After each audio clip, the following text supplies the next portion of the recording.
जनावरांसारखे होते जीवन, जनावरांसारखे होते जीवन, तो आम्हाला माणूस बनवून गेला. अरे अरे आम्ही होतो गुलाम, आम्हाला बादशहा बनवून गेला, आम्हाला बादशहा बनवून गेला.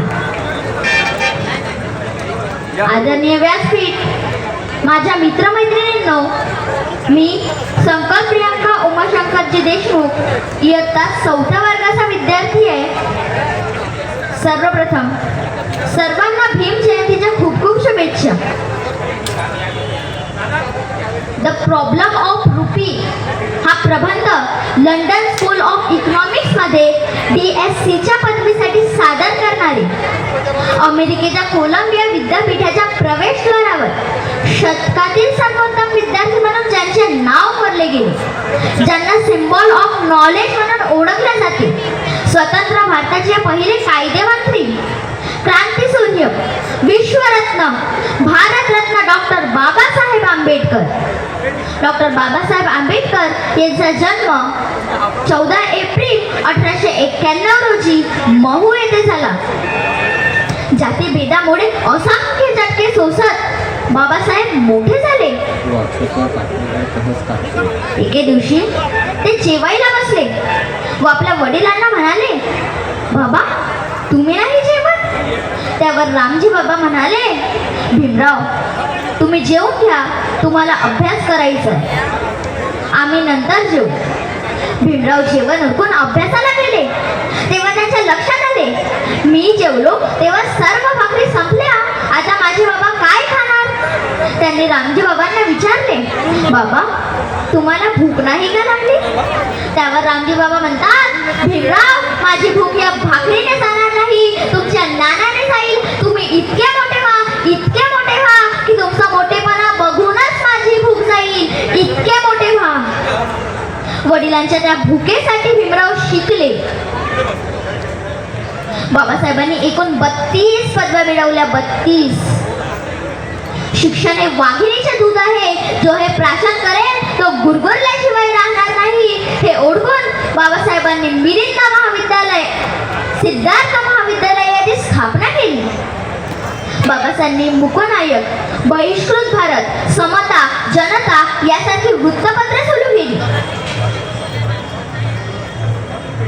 तब्बल 23 ग्रंथ बाबासाहेबांनी लिहिले. लोक त्याला खूप रडवत होते, लोक त्याला खूप रडवत होते, पण तो सगळ्या लोकांना घडवून गेला. अरे अरे वर्गाच्या बाहेर बसून सुद्धा तो या देशाचा संविधान लिहून गेला, संविधान लिहून गेला. बाबासाहेबांनी अविरत परिश्रम करून 2 वर्षे 11 महिने आणि 18 दिवसात 395 कलमे, 12 परिशिष्टे व 22 भाग असणारी जगातील सर्वात मोठी लिखित राज्यघटना लिहिली. जगातील सर्वात मोठी लोकशाही निर्माण करण्याचं विलक्षण काम बाबासाहेबांनी केलं. बाबासाहेब कायदे मंत्री, विद्युत मंत्री, महसूल मंत्री व जलसंपदा मंत्री सुद्धा होते. म्हणजे भारताची ऊर्जा नीती, भारताची जलनीती, भारताची अर्थनीती भक्कम करण्याचं काम बाबासाहेबांनी केलं. बाबासाहेब स्त्रीमुक्तीचे संवर्धक होते. स्त्रियांचा हक्क सांगणारे हिंदू पोटबिल संसदेत नामंजूर झाल्यामुळे बाबासाहेबांनी कायदे मंत्री पदाचा राजीनामा सुद्धा दिला होता. शिका, संघटित व्हा आणि संघर्ष करा हा महामंत्र डॉक्टर बाबासाहेब आंबेडकरांनी दिला. नाशिकच्या काळाराम मंदिराचं आंदोलन, महाडच्या 14 गटाचा सत्याग्रह यासारख्या असंख्य समाज सुधारक गोष्टी बाबासाहेबांनी केल्या. शेतीला उद्योगाचा दर्जा दिल्याशिवाय आणि शेतकऱ्याला सर्व सुविधा उपलब्ध करून दिल्याशिवाय शेतकरी आर्थिकदृष्ट्या सक्षम होणार नाही, आणि जोवर कडाचा माणूस आर्थिकदृष्ट्या सक्षम होत नाही तोवर या देशात समता आणि समानता निर्माण होणार नाही. जातीभेद नष्ट करायचा असेल तर प्रथम आर्थिक विषमता नष्ट करा, हा सर्वात मोठा विचार बाबासाहेबांनी मांडला.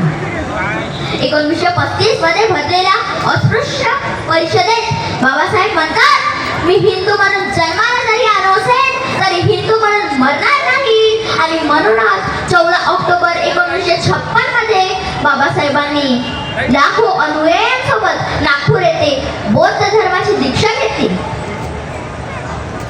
माणसाच्या बुद्धीचा, माणसाच्या शक्तीचा आणि माणसाच्या कर्तृत्वाचा अपूर्व संगम म्हणजे इतिहास असं सांगण्यात आला आणि परिस्थितीवर मात करून इतिहास घडवणाऱ्याला डॉक्टर बाबासाहेब म्हणतात. डॉक्टर बाबासाहेब म्हणतात. शेवटी एवढेच म्हणेन की कायदा भीमाचा पण फोटो गांधीचा, कायदा भीमाचा पण फोटो गांधीचा, शोभून दिसतो का नोटावर, शोभून दिसतो का नोटावर, किती शोभला असता भीम नोटावर, काय अनकोटावर, किती शोभला असता भीम नोटावर, काय अनकोटावर. डॉक्टर बाबासाहेब आंबेडकरांचा जय असो.